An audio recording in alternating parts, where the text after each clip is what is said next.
Role-playing games have become my favorite genre of video games, even though I never played one until I was a senior in high school. I was always hesitant to play a game with a turn-based battle system and weird-looking characters, like Japanese-style RPGs put out, and I never owned a PC, which is what most of the Western-style games in my youth came out on. My mom was devoted to Macs. Some people may share those reservations, so I've compiled a list of quality RPGs for those who have never played one before.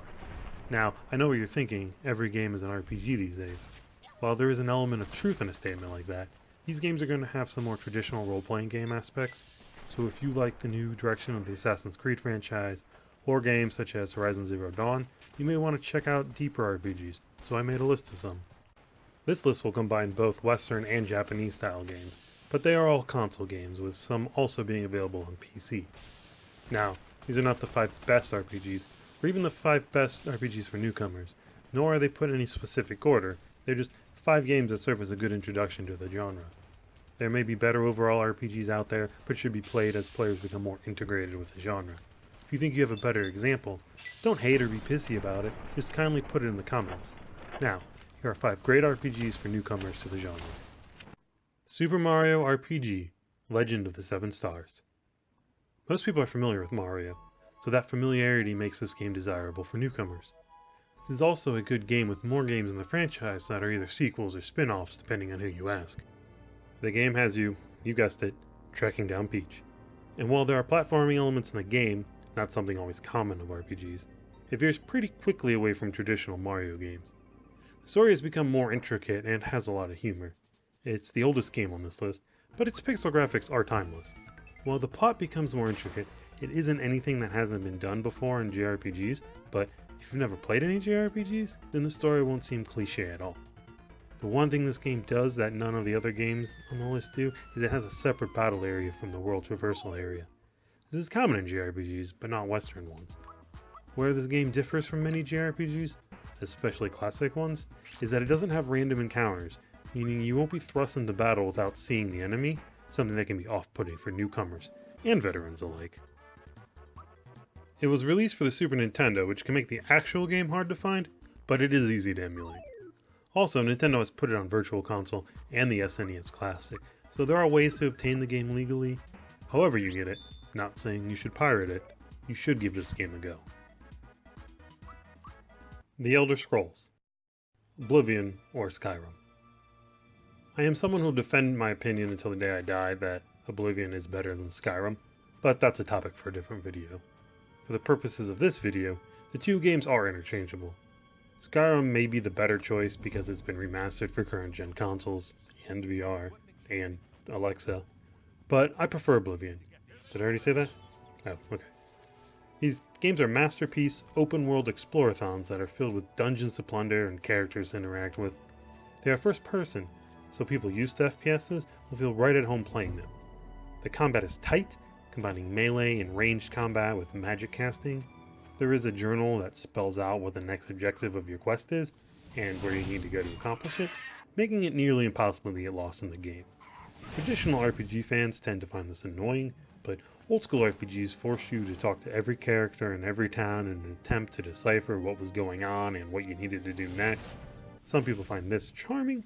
Newcomers will most likely find it annoying, so these games are great for newcomers, because they eliminate that annoyance.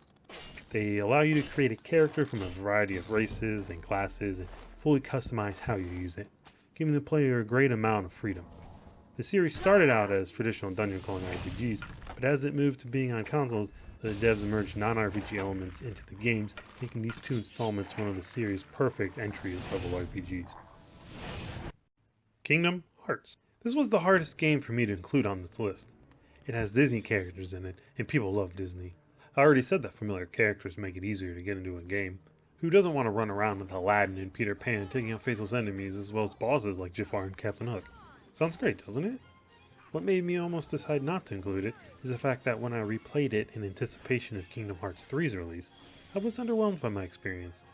I don't think the game has aged as well as it could have, and already knowing the story took a little bit of the initial thrill out of the experience. I did decide to include it because it was the first JRPG I played, and it ended up getting me hooked on the genre as soon as I realized it was considered an RPG. You play as Sora, a boy who grew up on an island with close friends Kairi and Riku, and like a lot of young kids, dreamed of something greater beyond his world. He soon finds out that other worlds exist when his home is consumed by darkness and he is transported to a different world. There, he runs into Donald Duck and Goofy, who are trying to find the Keyblade Master on the orders of King Mickey. When it turns out Sora is the Keyblade Master, he joins them as they head to other worlds to find Mickey, most of which are based on Disney properties. Sora spends this time trying to find out what happens to Kairi and Riku. The game not only features various Disney characters and worlds, it also has many characters from the Final Fantasy series of games. Of course, if you've never played an RPG, you won't recognize them, like I didn't. The game uses an action-oriented combat system that seamlessly transitions from exploration to combat, making fighting, and grinding if necessary, seem fast-paced. The game's story does a great job of getting you invested in Sora's search for his friends. The best way I've heard it described is that the game has a lot of heart. Pun maybe intended? While not the greatest story I'd ever played, even at the time, I had never cared so much for the characters of a video game. With its blend of Japanese style combined with action combat and Disney properties, it is a game everyone should try. The game came out originally for the PS2, but has been remastered for the PS4. I'd recommend getting the Story So Far edition, because it has nearly every game in the franchise in one compilation that isn't expensive. That way, if you like it, you can immediately try the other games in the series. Fallout 3. Ever wonder what residents of the 1950s thought a futuristic, post-apocalyptic world would look like? Well, you don't have to wonder anymore. Just play Fallout 3. While Fallout 3 takes place hundreds of years in the future, it depicts a world that feels like it comes from 50s sci-fi Americana, and then gets destroyed in nuclear war. But don't worry, before the war started, various vaults were created which served as underground shelters that allowed humanity to survive. In the game, you play as one such vault dweller, who must leave the protection of the vault to find your dad, who has escaped without telling you why. Now you must traverse the capital wasteland in search of your father. You do this with a character that you completely customize. And I'm not just talking about cosmetically. Want to blow stuff up? Invest in the explosive stat. Want to steal a bunch of stuff? Invest in the sneak stat. Want to avoid violence? Well, you can invest in a charisma stat and talk your way out of a lot of potential confrontations. The nuclear wasteland is your oyster. Explore, get attacked by raiders ripped straight from the Mad Max movies. Find abandoned buildings with treasures and maybe some enemies guarding that sweet loot. Run into plenty of NPCs with stories to tell and side quests to complete. I've put over 300 hours into this game on multiple playthroughs, and I still haven't gotten bored with it. Fallout is not a franchise that needs to be played in order, like Kingdom Hearts is, so I would definitely recommend playing 3 first. 1 and 2 aren't entry-level RPGs. A lot of people feel that New Vegas is the better game, a statement that has some merit despite it being glitchier, and those people like New Vegas for its extra role-playing elements, something I don't find essential for newcomers to the genre. Either way, both games are quality RPGs in the vein of a first-person shooter and should be played by everyone who likes action games. Mass Effect.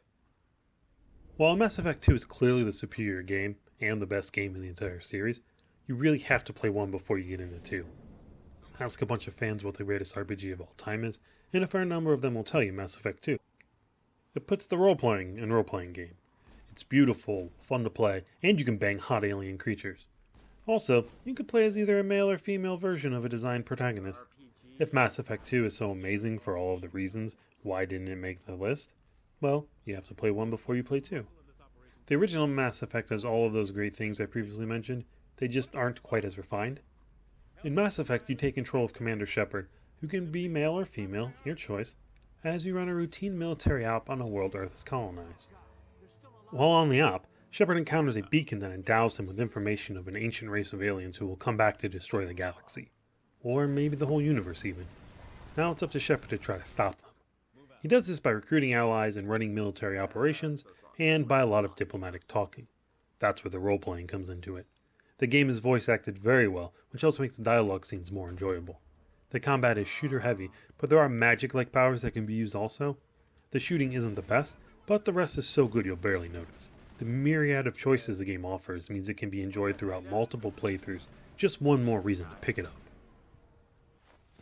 These have been 5, or even more than that actually, RPGs for newcomers to the genre. These are by no means the best RPGs to play, but these are ones that make for a nice transition from some other genre into the RPG genre. I hope if you haven't given RPGs a look in the past, that this list will give you a jumping off point. If you have other suggestions, please leave them in the comments. While you're down there, don't forget the like button and subscribe if you haven't already, and as always, please have a great rest of your day.